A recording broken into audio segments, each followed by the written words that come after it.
എല്ലാവരും ഇഷ്ടപ്പെടുന്ന ഗുലാബ് ജാമുൻ്റെ റെസിപ്പിയാണ് ഇനി ഞാൻ നിങ്ങളുമായി ഷെയർ ചെയ്യുന്നത്. ഗുലാബ് ജാമുൻ വളരെ ടേസ്റ്റി ആയിട്ട് എങ്ങനെ ഉണ്ടാക്കാമെന്ന് നമുക്ക് നോക്കാം. ഞാൻ Lisha, welcome to my channel thecoffeemug. ഞാൻ ഇന്ന് ഗുലാബ് ജാമുൻ ഉണ്ടാക്കുന്നത് മാവ് ഉപയോഗിച്ചാണ്. ആദ്യം മാവ് തയ്യാറാക്കാം. അതിനായി ഒരു പാനിലേക്ക് അളവ് കപ്പിന് 1.5 കപ്പ് പാൽപ്പൊടി ഇട്ട് കൊടുക്കാം. ഇത് 210 ഗ്രാം തൂക്കം വരും. ഇതിൻ്റെ കൂടെ തന്നെ 1/4 കപ്പ് നെയ്യ്, ഇത് 53 ഗ്രാം ഉണ്ട്.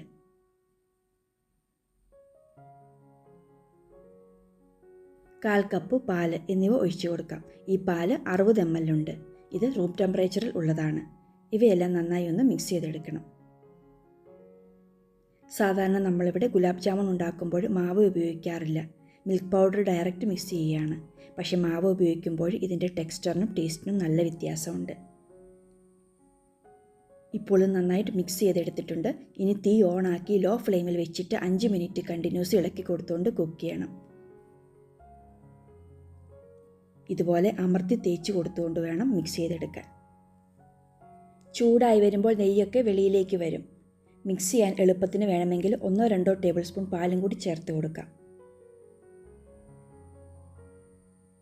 ഇപ്പോൾ 5 മിനിറ്റ് ആയിട്ടുണ്ട്. തീ ഓഫ് ചെയ്യാം. ഇനി ചൂട് ഒരുമാതിരി ആറുന്നത് വരെ ഇളക്കി കൊടുത്തുകൊണ്ടിരിക്കാം.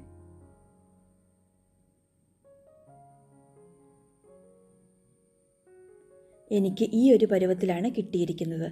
പാല് കൂടുതൽ ചേർക്കുന്നുണ്ടെങ്കിൽ കുറച്ച് വ്യത്യാസം വരും. അതിന് കുഴപ്പമൊന്നുമില്ല കേട്ടോ. ഇതിന് ചൂടാറാനായിട്ട് മറ്റൊരു ബൗളിലേക്ക് ഇട്ട് കൊടുക്കാം. മാവ ചൂടാറി വരുന്ന സമയം കൊണ്ട് നമുക്ക് ഷുഗർ സിറപ്പ് ഉണ്ടാക്കിയെടുക്കണം. അതിനൊരു സോസ് പാനിലേക്ക് അളവ് കപ്പിന് 2 കപ്പ് പഞ്ചസാര ഇട്ട് കൊടുക്കാം. ഇതിൻ്റെ കൂടെ തന്നെ 1.5 കപ്പ് വെള്ളം കൂടി ചേർത്ത് കൊടുക്കണം. തീ ഓണാക്കിയിട്ടില്ല കേട്ടോ ഈ സമയത്ത്. ഇനി തീ ഓണാക്കി മീഡിയം ടു ഹൈ ഫ്ലെയിമിൽ വെച്ചിട്ട് തുടർച്ചയായി ഇളക്കി കൊടുത്തുകൊണ്ട് പഞ്ചസാര ഉരുക്കിയെടുക്കണം.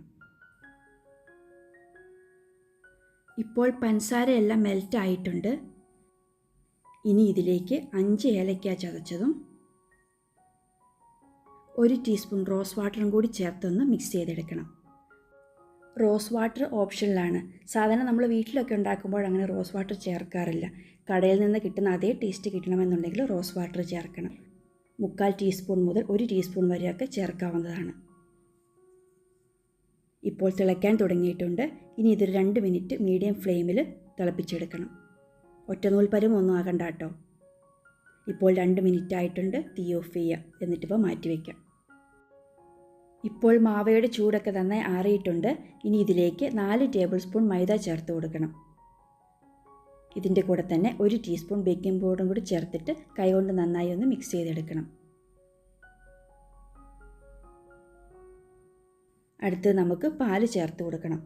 പാലൊഴിക്കുമ്പോൾ പല പ്രാവശ്യമായിട്ട് ഓരോ ടേബിൾ സ്പൂൺ വീതം ഒഴിച്ചു കൊടുത്ത് മിക്സ് ചെയ്തെടുക്കണം.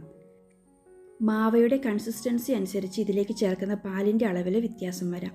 ഈ മിക്സ് നന്നായി ഒന്ന് സോഫ്റ്റായി വരണം.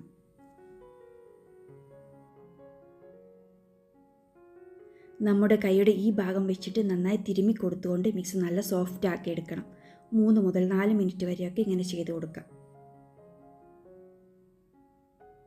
ഞാൻ ഇതിലേക്ക് മൊത്തം 7 ടേബിൾ സ്പൂൺ പാല് ചേർത്തിട്ടുണ്ട് കേട്ടോ. ഇപ്പോൾ നല്ല സ്മൂത്തായിട്ട് കുഴച്ചെടുത്തിട്ടുണ്ട്. ഇനി ഇവ ഉരുട്ടിയെടുക്കാം. ആവശ്യത്തിന് മാവ് എടുത്തിട്ട് കൈവെള്ളയിൽ വെച്ചിട്ട് നല്ലതുപോലെ അമർത്തി കൊടുത്തുകൊണ്ട് ഉരുട്ടിയെടുക്കണം.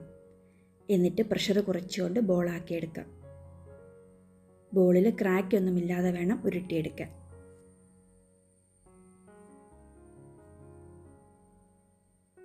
ഈ ഒരു വലിപ്പത്തിലാണ് ഞാൻ ഉരുട്ടിയെടുത്തിരിക്കുന്നത്. ഒരു നെല്ലിക്ക വലിപ്പം. ഇതുപോലെ ബാക്കിയുള്ളവയും ഷേപ്പ് ചെയ്തെടുക്കാം. ഒരു ബാച്ചേ ഞാൻ ആദ്യം ഉരുട്ടിയെടുക്കുന്നുള്ളൂ. ഇരിക്കുന്നതനുസരിച്ച് മാവ് ഡ്രൈ ആയി പോകും. അടുത്ത ബാച്ച് ഉണ്ടാക്കുന്നതിന് മുൻപ് കുറച്ചുകൂടി പാലൊഴിച്ച് നന്നായിട്ട് മിക്സ് ചെയ്തതിന് ശേഷം ഉരുട്ടിയെടുക്കുക. വളരെ കുറച്ച് പാലൊഴിച്ചാൽ മതി കേട്ടോ. ഇനി നമുക്ക് ബോൾസ് ഫ്രൈ ചെയ്തെടുക്കാം. അതിന് ഞാനിവിടെ പാനിൽ എണ്ണ ചൂടാവാൻ വെച്ചിട്ടുണ്ട്. തീ ലോ ഫ്ലെയിമിൽ വെച്ചാൽ മതി കേട്ടോ. മാവിൽ നിന്ന് ഒരു ചെറിയ പീസ് എടുത്ത് എണ്ണയിലേക്ക് ഇട്ട് നോക്കുക. 5 സെക്കൻഡൊക്കെ ആകുമ്പോഴേക്കും പൊങ്ങി വരുന്നുണ്ടെങ്കിൽ എണ്ണ ആവശ്യത്തിന് ചൂടായിട്ടുണ്ടെന്നാണ് അർത്ഥം. അതുപോലെ തന്നെ പെട്ടെന്ന് പൊങ്ങി വരാനും പാടില്ല. അത് തീ കൂടുതലായിട്ടായിരിക്കും. ഞാനിവിടെ എടുത്തിരിക്കുന്നത് സൺഫ്ലവർ ഓയിലാണ്. ഇപ്പോൾ എണ്ണ ആവശ്യത്തിന് ചൂടായിട്ടുണ്ട്. ഇനി ബോൾസ് ഓരോന്നായിട്ട് എണ്ണയിലേക്ക് ഇട്ട് കൊടുക്കാം. ഫ്രൈ ചെയ്യാൻ നോൺ സ്റ്റിക്കിൻ്റെ പാൻ എടുക്കുന്നതാണ് എപ്പോഴും നല്ലത്.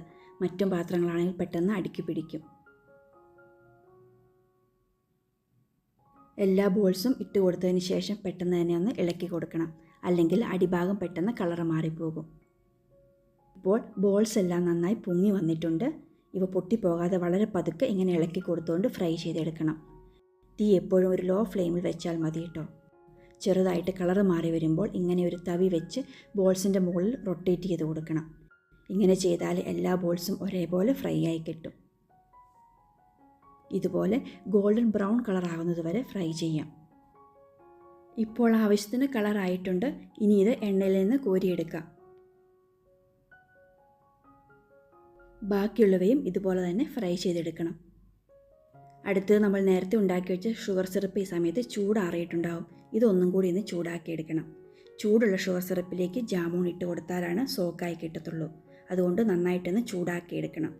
ഇനി ഇവ മറ്റൊരു ബൗളിലേക്ക് ഒഴിച്ചു കൊടുക്കാം.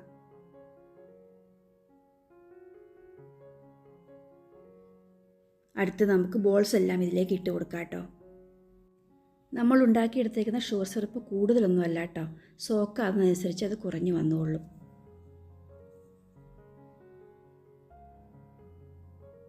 ഇനി ഇവ കുറഞ്ഞത് 4 മണിക്കൂറെങ്കിലും സോക്കാകാനായിട്ട് വെക്കുക. എന്നിട്ട് സെർവ് ചെയ്യുമ്പോഴാണ് കൂടുതൽ ടേസ്റ്റ്.